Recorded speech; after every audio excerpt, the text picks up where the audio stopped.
neurocognitive performance. That's true. Our emotional states, if we are feeling optimistic or hopeful, immediately on testing, neurocognitive performances will show a change. Okay, some of the discussion can go during the lunch as well, or maybe even after lunch. Actually, we have to proceed ahead. May I call now Ms. Devanshu Mehta, Manav Foundation, Skill Enhancement Training at Manav Foundation. Thank you, Ravana. Thank you, Ravana, for a very good presentation.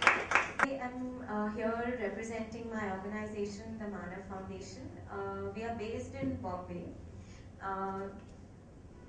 Since we are speaking about employment of those with mental illnesses, I will focus my presentation on one of our interventions, which is called Swayam. Swayam, which means independent, which means on my own, basically was conceived, the program started in 2006. We did not start with a blueprint. We definitely felt the need for a vocational, a therapeutic way of reaching out, to be able to have a vocational background before the client with a mental illness is sent back, reintegrated into the mainstream society. Keeping this in mind, Swayam is basically open to anybody who has had a mental illness, who wants to start up a vocational premise of any sort. This could be, like a lot of us have spoken about, this could be manufacturing things that can vary from greeting cards and the sorts to pickles to whatever else. Or this could be to work in a corporate. It varies from all of that. Although we had all this in mind when we started with Swayam, the easiest way was to start with production. To basically get the idea to the client that this is what I made, this is what I can sell and earn money from. So the clients of Swayam basically started with the stage of production. They started making things like paper bags, mobile pouches, greeting cards and the sorts, which were sold at exhibitions and whatever platforms, and the money that was earned was given to them in a form of a salary. This is what you made, this is what you earn.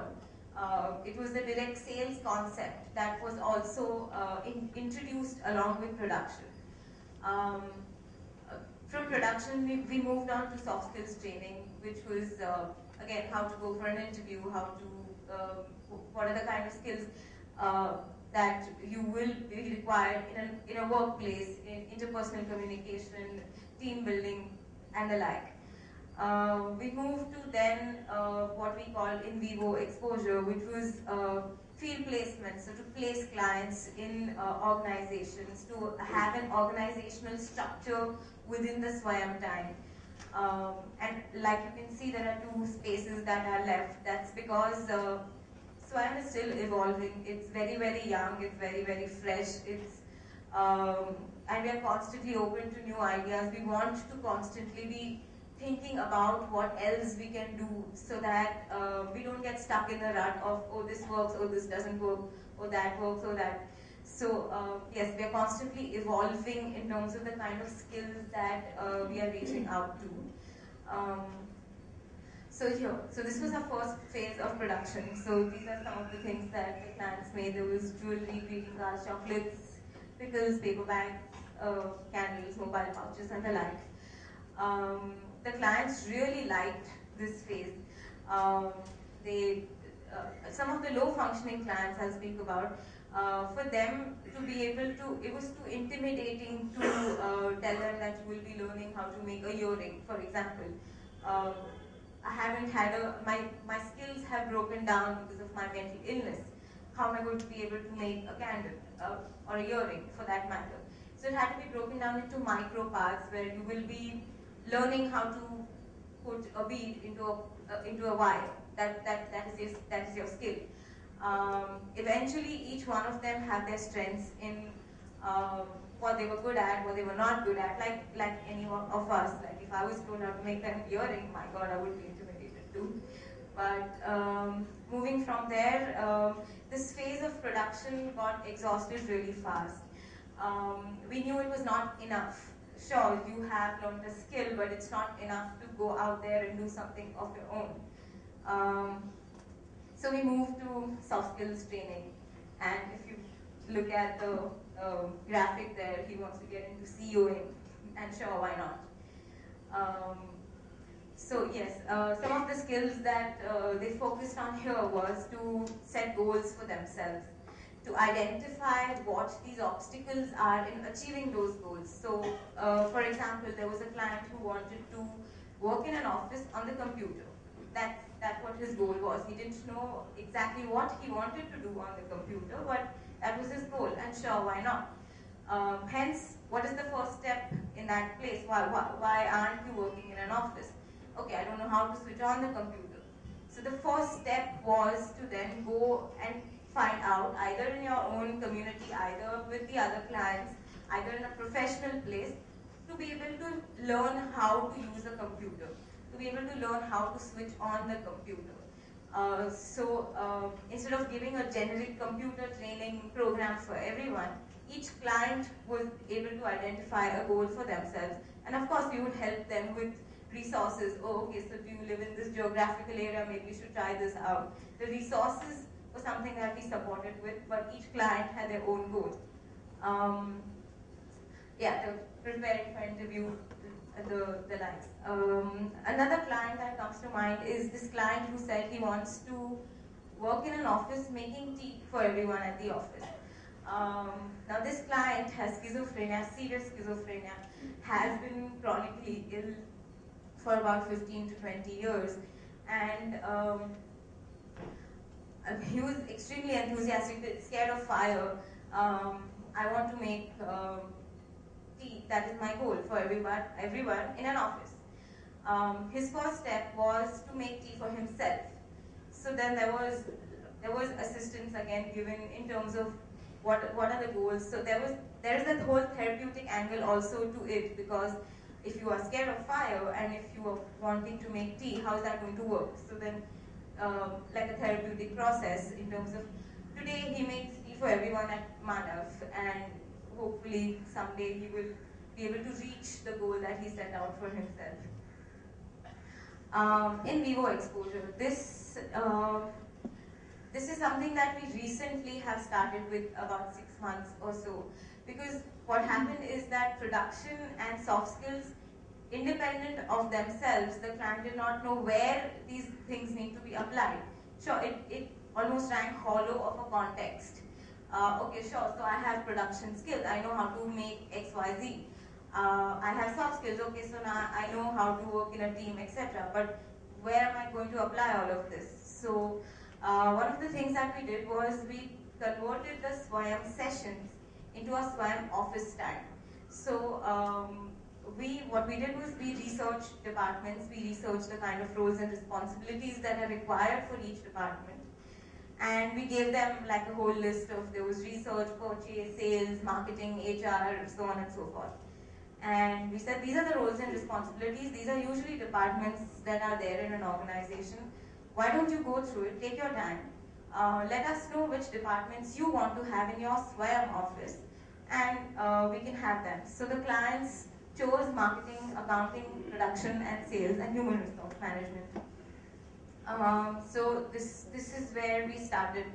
To give you an example of how this worked is the chocolate story. The clients, okay, so once they chose the departments, okay, so we want to have HR, we want to have marketing, we want to have this, that and the other. So what will we market, what will we have accounts for, what is the office for? So they needed to identify a product as an organization that they would like to manufacture. That's who they will be. They will be someone who is an organization manufacturing chocolates. they chose, because of what they had learned in Swayam, they tended to go back to things like greeting cards, like table mats, like the things that they had learned. That the security came from there. Okay, so I have learned this, I am good at this, so let me market this. Ultimately, they zeroed down to chocolates. And they tried a few things, like they sat as a group, they made a marketing strategy of, sure, I should go to X number of shops, I should give our products, I should say, this is, we are the clients of Manav Foundation, we do this. It bombed. We didn't help them at all. We didn't make any phone calls and say that, oh, please, like our clients are coming, please take their chocolates or whatever. It bombed. Clearly, nobody, you don't know who we are, they didn't have the skills, they didn't have practice of the skills to be able to do a sales pitch, so to speak. And again, so then they sat back and they said, okay, so now what should we do? So the new strategy that they came up with was to basically reach out to people who know Manav Foundation, who may have been volunteers, who may have been ex-employees, who may have been donors, well-wishers, who've heard the name of the Manav Foundation. And they chose festival. So they chose like Ganesh Chaturthi or Eid or whatever else. They made, we had someone who came in and helped them make chocolates that were festive, like the modak that you can see there, or Valentine's Day, so the heart or whatever. And we gave out, they went, so they did, one of the things that they also did was to make the deliveries of those chocolates along with their greeting cards saying Happy Diwali or whatever. And so now, gradually they're getting orders, and this is something that they have got on their own. They have their own email address, they have their own salesperson who has to be contacted. Nothing goes through us. Sure, in the sessions we will discuss how it's been going, what are the difficulties, so on and so forth.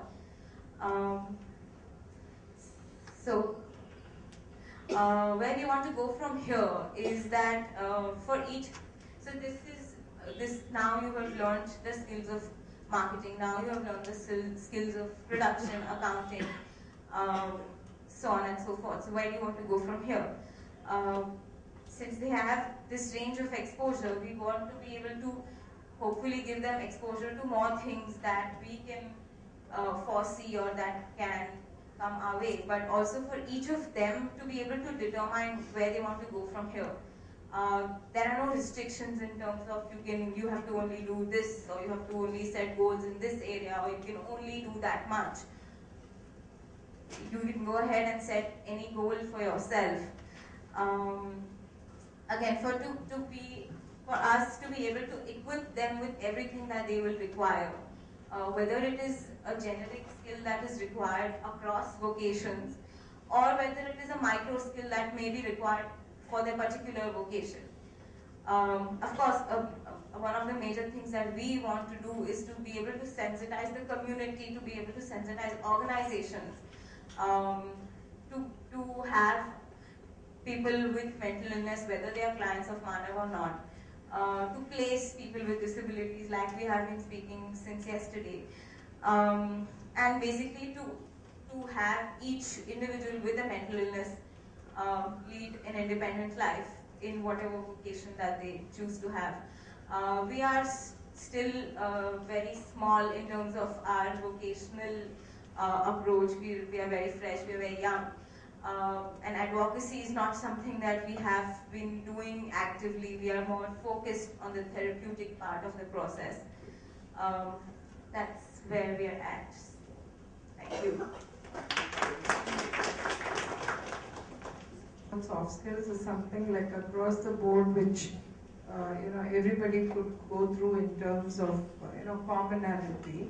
But in terms of the in vivo that you were talking about, is it that they go on a rotational basis in terms of training, or is it that they specifically are given based on their interests, or how is it? Of Manav Foundation is self-determination. We don't choose anything on their behalf. Based on, like I told you, we gave them all the information that they needed in terms of the different departments, the different possibilities of what can happen, what departments to choose. So not only did they choose which departments to have in their organization, they also chose which departments they wanted to be in. And they've also had processes, so in case you want to shift from the marketing department to the production department, there is an HR team that they have made, so they have the rules and regulations, they decide what is the process of shifting departments, how often can you shift, so on and so forth. One of the interventions that we have is is the Manav Daycare Center. So some of the clients from the daycare center chose to do Swayam also. Some clients, like it's on our website or on our Facebook page, or some people who are not a part of our daycare center have approached us, and that's all doctor referrals or the like.